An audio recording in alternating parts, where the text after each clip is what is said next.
This is Killer Innovations, a show about ideas, creativity, and how you can innovate. Welcome to the Innovator's Garage, where you learn to create your next game-changing killer innovation. Welcome to Killer Innovations. I'm in from Phil McKinney. Both of us are syndicated through the Innovators.network. And you can find all of our podcasts as well as amazing resources to help spark your next billion-dollar idea at the Innovators.network. Now, speaking of innovation, our guest today truly fits this next statement. You can take the entrepreneur out of Silicon Valley, but you can't take the Silicon Valley out of the entrepreneur. I've always wanted to say that. And it holds true for me, who left Silicon Valley for Cincinnati, Ohio. She's CEO of Cintrifuse, a startup accelerator, venture capital fund, and a catalyst for sparking innovation as well in large companies. But she has deep roots in Silicon Valley with deep experience in marketing, sales, and customer experience. Plus, she's an expert in digital innovation, helping hundreds of companies around the world stay on the cutting edge. Welcome, Wendy. Thank you. Nice to be here. Gosh, I don't even know where to start. Your career just it's so much that you have done. It's crazy. I think my first question should be, was this really where you thought you'd be when you were getting prepared for college or even when you were exiting college?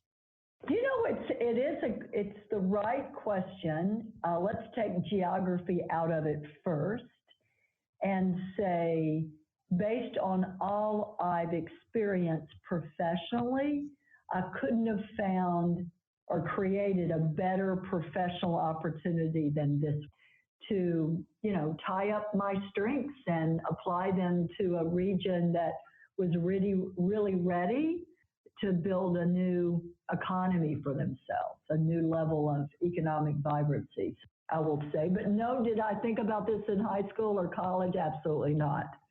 No, and now they teach innovation. They actually have degrees in innovation at certain colleges. That's what I hear. One of the young women I mentor wants to go to a school in Pennsylvania because she said she can create her own major around innovation.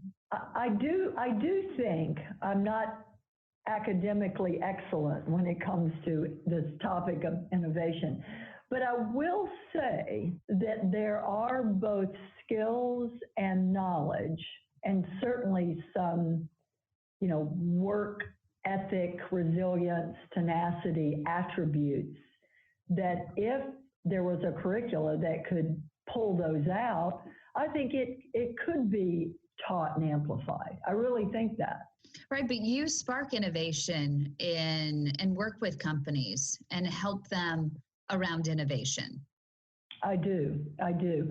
And what makes the work we do here at Cintrifuse so interesting is that we get to see three parts of a network that come together to drive growth in a region. So this makes it very, very interesting. So our number one customer here at Cintrifuse are startups.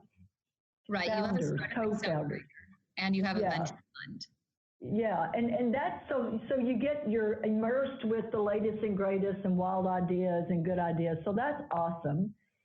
And they're rolling in on a regular basis. And then we get to meet with early stage managers, the best and brightest, from Techstars to Upfront to Atlas Ventures and everything in between. I mean, that's really cool. And then the third thing, though, the third leg of the stool, if you could use that analogy, or third node in the network, really are the large global organizations here in the region that are desperate or eager, I guess is a better way to say it, eager to drive new growth through technology innovation. So, I mean, we're in a catbird seat.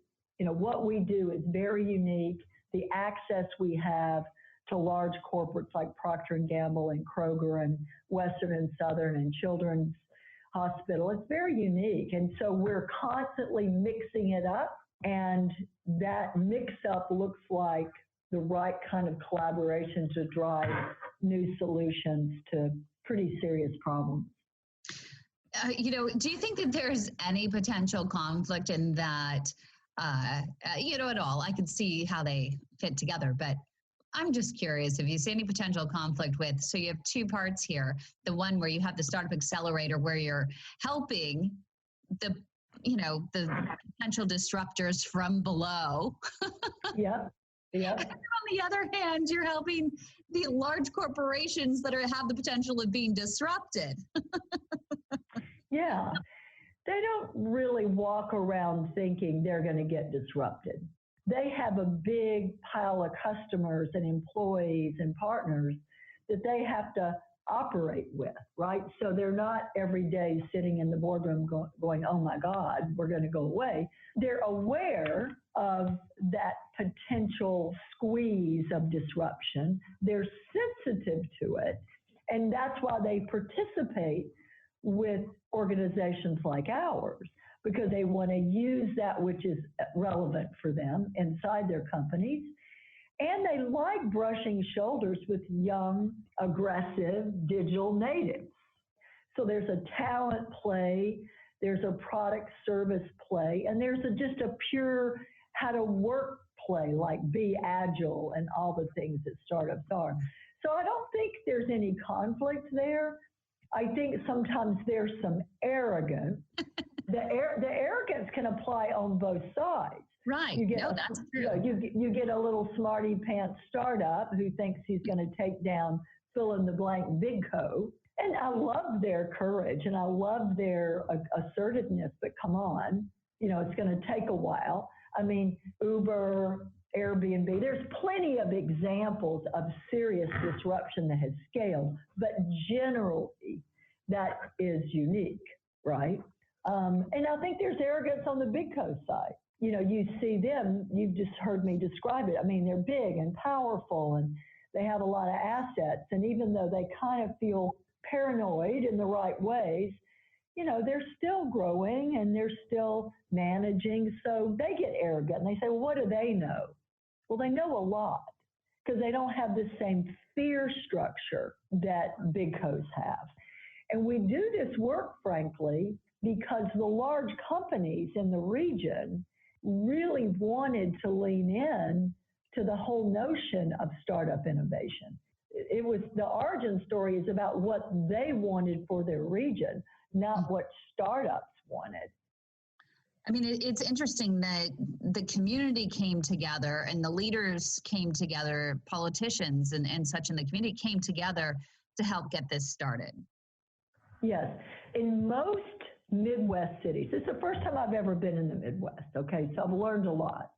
There's a certain perspective and leadership that comes from the large companies, the business community, especially the large companies, the economic development community, the city community, let's say government, universities, large companies.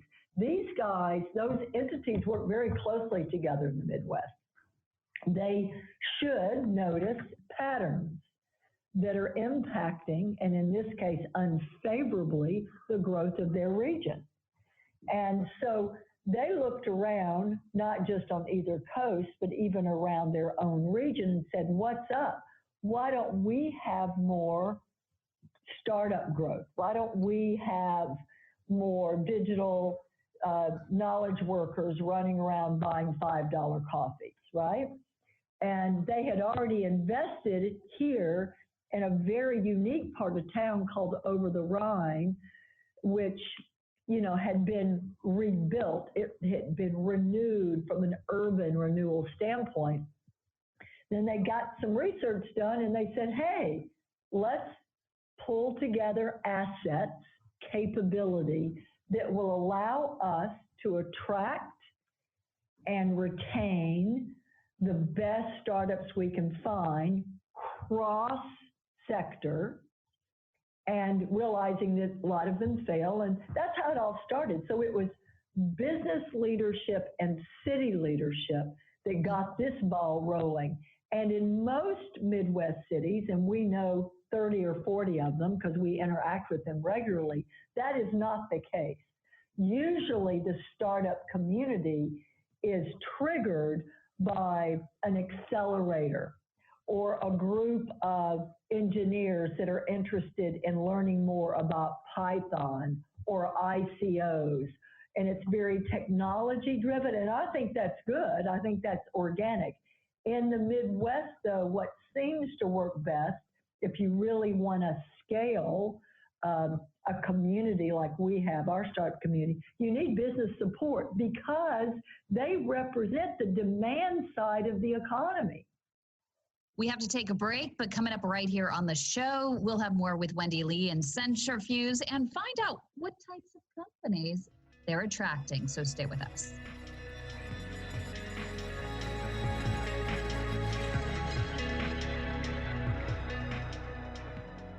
Welcome back to the show. We are with Wendy Lea, who left Silicon Valley for Cincinnati, Ohio. She's CEO of Cintrifuse, which is a startup accelerator, venture capital fund, and a catalyst as well for sparking innovation in large companies. And before the break, we were talking about you have 140 startups that are there right now? 470. 470 startups that are in Cincinnati. Yep. Is this through your program?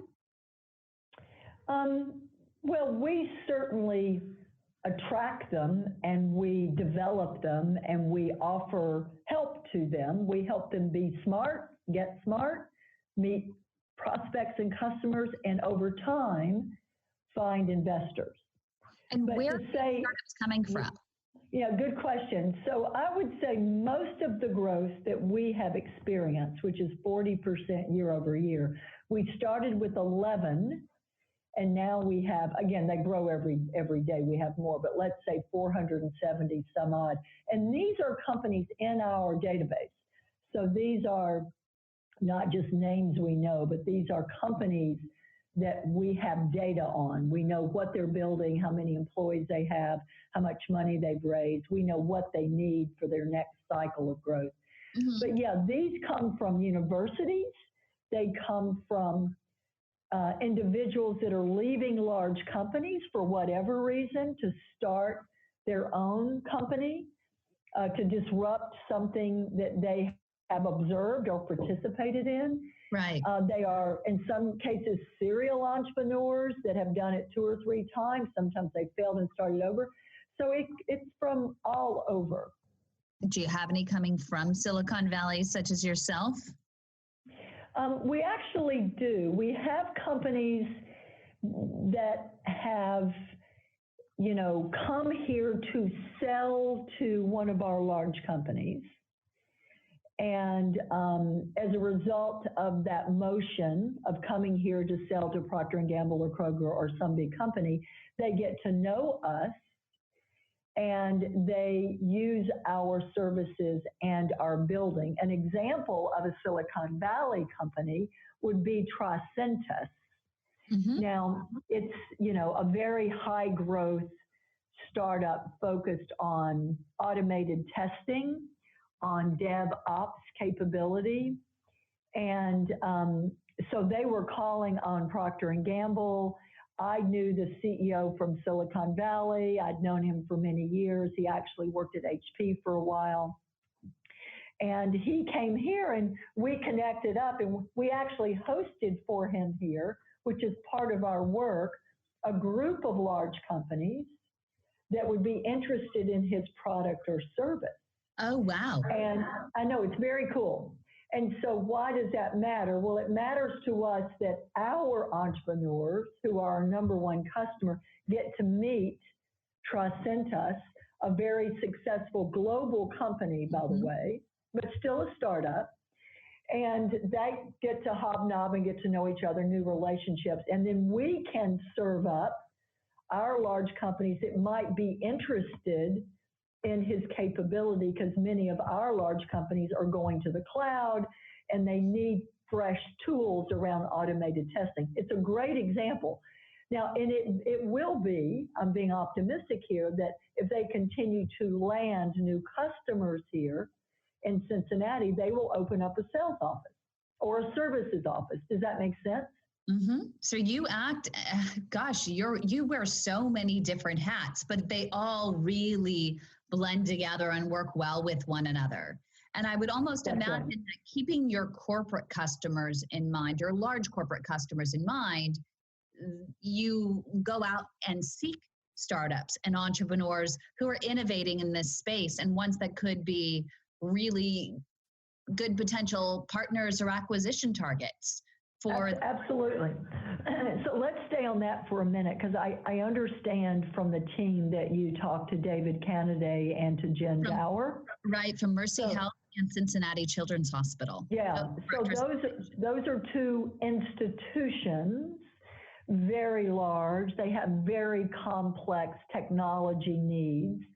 Our job is to understand the role they see technology playing in their growth or their efficiency, and to match, to bring to them potential solutions to meet their needs.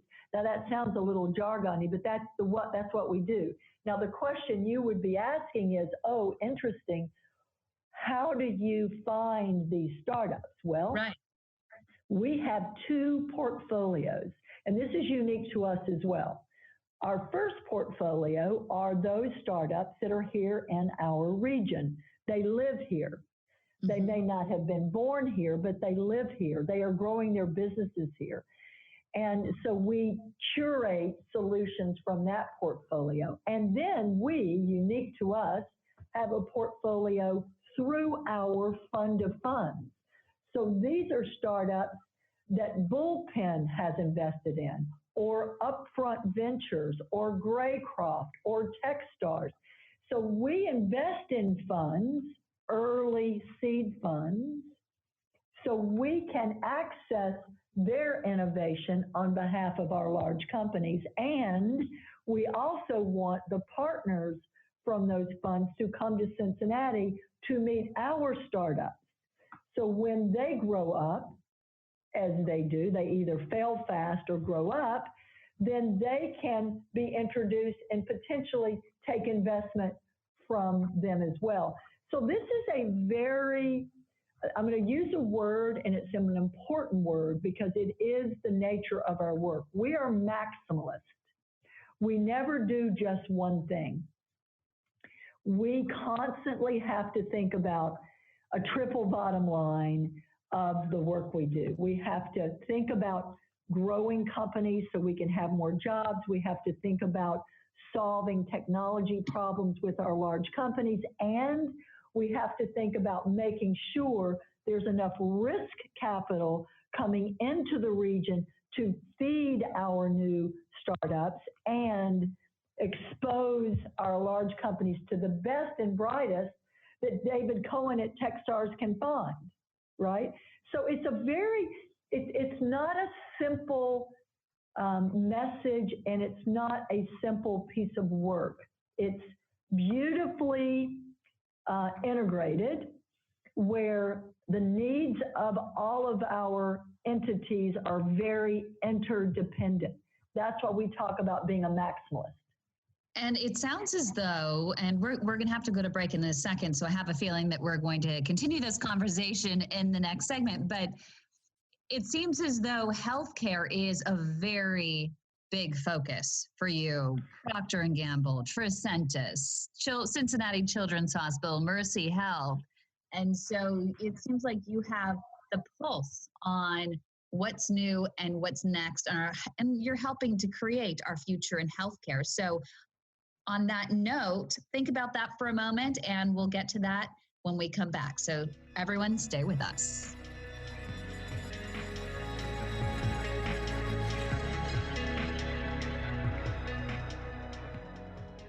Welcome back to the show. We are talking to Wendy Lea. She is the CEO of Cintrifuse, which is I think they pretty much do it all, but it all works together in a very seamless way. Startup accelerator, venture capital fund, catalyst for sparking innovation in large companies. But Wendy, it's amazing how seamless and just your whole process is. I mean, you're almost like the facilitator between all of these different parties. Yeah, we are. That's a good way to describe it. We are the conveners and we are the connectors relative to technology. You know, if they see technology as playing a critical role in their growth, a large company, then they would want to know about us because we can help them source specific startup innovation that's relevant for them. And some could look at it as being a little incestuous or, you know, seeing conflicts. But if you, the way I look at it and hearing what you have to say, it really seems you have everybody's best interest at heart, and you have to, or else no one's going to trust you. And trust is the number one key, it seems, to your success. Correct. And you're really focused on healthcare. Very much so. I mean, we are blessed to have a very diverse industry sector mix in this region. So let me start there. And I didn't realize that, right? I was excited to have the opportunity to do this work. I was not as aware as I should have been how diverse the industry mix was. So strong in retail, strong in business services, strong in CPG. The largest advertiser in the world is here at Procter & Gamble. Wow. Here's the thing though, the real secret when I got here, it was a secret to me, not to the region, is the density of healthcare systems, large healthcare systems. There are 6.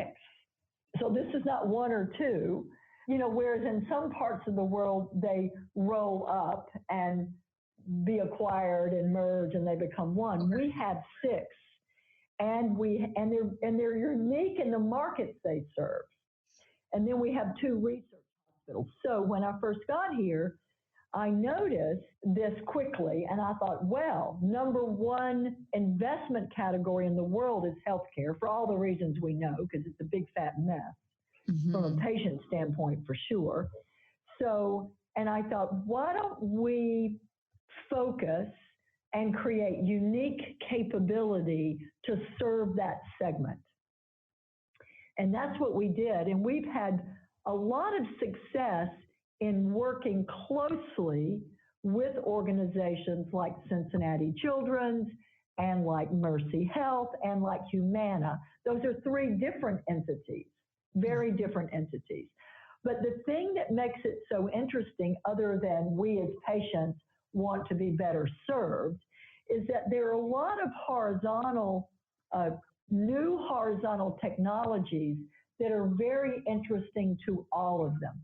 Right. And of course, that looks like analytics, and really analytics that are triggered by AI platforms, not just old-time analytics. So predictive analytics driven by AI, very interesting to all of them. On the research side and on the healthcare system side, they're also very interested in what's going on with blockchain.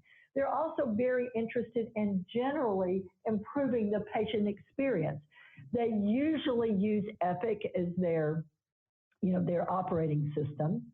Right. And sadly, Epic, you probably know this, is not very open. It's not very API friendly. And it's hard for startups, therefore, to build around and add new modules. But even so, we have found the healthcare system, the hospital system, very open to innovation. And we're proud to use them as our partners. And we have, if you think of the 470 some odd startups we have 22, 23, what I would call health IT companies, meaning they're building technology, software, or therapeutics, or some version of that, the convergence of digital and physical product. So we could use more. And I'm just saying, we want to use our density of healthcare institutions to attract even more healthcare startups. At what phase? What level? So here's the thing. There are two stages. Really early, meaning pre-MVP, is hard, because, healthcare organizations cannot onboard technologies that have not been security checked and, that don't integrate with Epic or whatever other system they're using. So I like all ideas. Let me just say that. Any idea that can bring value ultimately to a patient or to the hospital itself, B2B or B2C, I like. But I especially like when they've been tested out a little bit further. And, they don't have to have tons of customers, but they have to have one. I mean, one that we're real proud of is called Doc Halo. Doc Halo, the CEO of Doc Halo he is a doctor. He's an oncologist. And he experienced a problem relative to communication and, the security around communication, these old pagers that they've had forever. He started creating a solution to solve that communication problem in a different way. But he's a great example. He busted his ass as a bootstrapped entrepreneur, right? And he could afford that, right? Because he was a successful doctor. And he got it to a stage, because he had enough customers so he could really do some proof points. And then recently, I think it was last year, he raised $11 million, and Bain Capital was one of his lead, or maybe his lead investor. So that is the kind of success story we need. Now, let me tell you why. Let's go back to being a maximalist. Ultimately, we're in charge of economic vibrancy through startup innovation. Got it. So this company, Doc Halo, started with 3 employees or 6. Now they're up to 40, 50, 60. We can say to the governor, one of our bosses, yay us, we've got one growing. Another thing we're supposed to do is bring innovation to hospitals. Well, in this case, TriHealth, Mercy Hospital uses Doc Halo, maybe other hospitals, but that's an example, right? So we were able to match make or help facilitate that introduction. And then the third commitment we have is to make sure Doc Halo can get new capital. He can find a new lead investor. And we, by the way, introduced him to several, maybe even many. Now, it's his responsibility to actually close the round, right? But we are in charge of exposing him to high quality VCs. We did our job there too. So we've delivered jobs, we've delivered investment capital, and we helped with a customer. That's a lot. And that's such a great network. With one phone call to you, I mean, look at everything that a startup or even a company can accomplish. That's right. Because we're building an economy. To build a sustainable economy, you have to have supply and demand. We're unique in that we have 2 portfolios of supply for startups, and we have an amazing set of large companies with strong appetite for technology innovation. And we have about 30 to 40 seconds left, so we might have to continue into the next segment. But when you were mentioning that with Doc Halo, that you were helping with investment, and one of the biggest red flags that I see with healthcare companies is that they start getting in the rhythm of looking for investment. And the CEO becomes, kind of takes the eye off the ball in terms of developing the product and such, and becomes more focused on getting money and getting money and getting money. And then it almost becomes an addiction to get more money, to get more money, to get more money. And so the product it's years and years and years, and you still don't have a customer base for your product. You still don't have FDA clearance. And so Right. I always say to companies, get that MVP, get something early. Don't get in the habit or in that cycle of raising. Be frugal. So I just talked my way to the end of the break. We'll have more with Wendy coming up next. And I promise I will zip it up. Stay with us.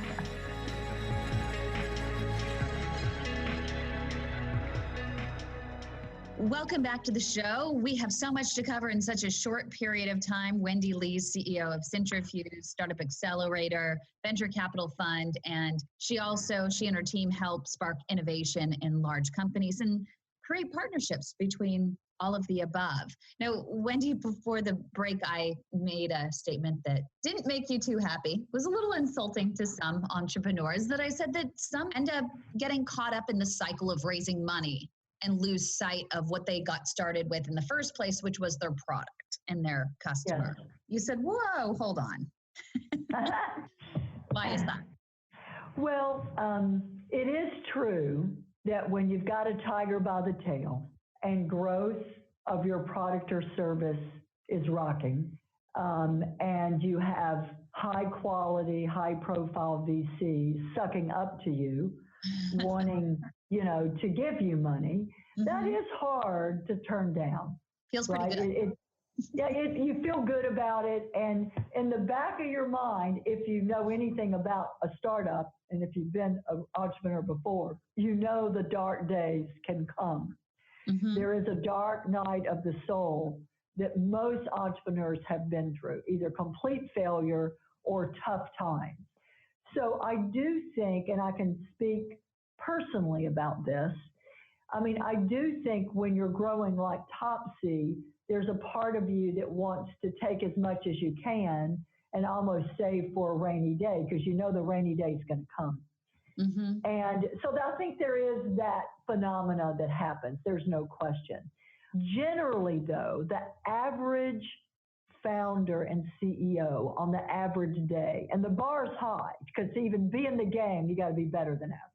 Right? Yeah. But the average CEO on the average day, the founder, they understand that every time they take capital, two things happen. You get diluted, and you have to meet or exceed the expectations that are into the price of that round. Now, that's a big deal, because if you get diluted, that's just less at the end for you and your employees. So you're consciously saying, we're going to sell more of the company right now in anticipation that we're going to live up to the valuation that we're getting. And sometimes that don't work out so well. And that's when you hear this brouhaha about, oh, he's trying to negotiate for a higher valuation, because that's the ego part. Mm-hmm. I raised 20 and I'm valued at 100. Well, that's what scares me, because I'm like, guess what? That looks good. You get a badge of courage and you get your TechCrunch blog post. But guess what else happens? The next time when you go for new capital for a new lead investor, you got to show growth metrics that are meeting or exceeding that last valuation. That's not so easy. And so generally speaking, every 18 months, you're going to raise money. You want the price to be higher than the price before. Every time you raise, you're supposed to find a new lead. That is a lot of work. And we hope that CEOs have enough sense about them, that the team they built is building out not just the product, but the company. But, I'm not a kid. I've done it wrong as many times as I've done it right. And in fact, more times I've done it right. And I just know the cycle of a complication that can ensue when you're not mindful of this. Get diluted, live up to an expectation. Right. And that's so important. But particularly in healthcare, the biggest concern I have in raising money is that investors are more concerned, many investors are more concerned about their bottom line and their return on investment versus patient outcomes. And that's right. At a time when hospitals are looking, at moving more towards a value-based system, they're going to be looking for those startups that probably have raised less money and are more focused on helping them to create a better patient outcome versus worrying about their bottom line as a priority. Yeah, I agree. I share that concern. And again, I'm not a professional investor. I've done lots of angel investing. I manage a fund of funds now, but that's different than being a VC. It's a different kind of role. Yes. I deal with VCs all the time. But I will tell you, when it comes to healthcare, as soon as these investors get the nuances required to really deliver differentiated capability in a market as complex as healthcare. I mean, they just need to understand that. This is not like a software tool that you put in a retail store, right? It's highly regulated. You're dealing with both a B2B motion as well as a B2C motion, and patients are fed up with a poor experience, not just with their insurance provider, but with their physician and the hospital that the physician works in. I could go on and on. So I'm just saying, I think the real smart investors in healthcare are getting this. They are focused on regulation and the nuances required to serve a patient and a doctor and the system that the doctor works for. And I love that more doctors are getting involved on the investors side themselves and even on the innovation side. I think it's awesome because they know the pain. They feel the pain. They're in pain. They see pain.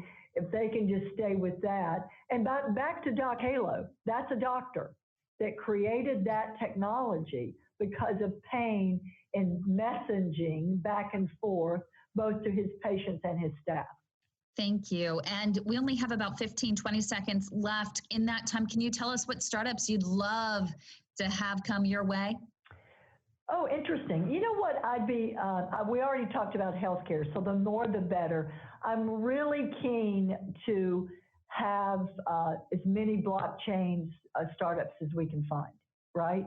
And I don't mean just ICO. We need a foundational blockchain that can be applied to a multiple use cases. We're very open, as most business communities are, on cybersecurity. It's a real problem. Fantastic. Well, thank you so much, Wendy Lea, CEO of Cintrifuse. If people want more information, where should they go? Cintrifuse.com, and it's CINTRIFUS, as in SamE.com. Thank you so much. If any of you want a repeat broadcast of this, go to theinnovators.network.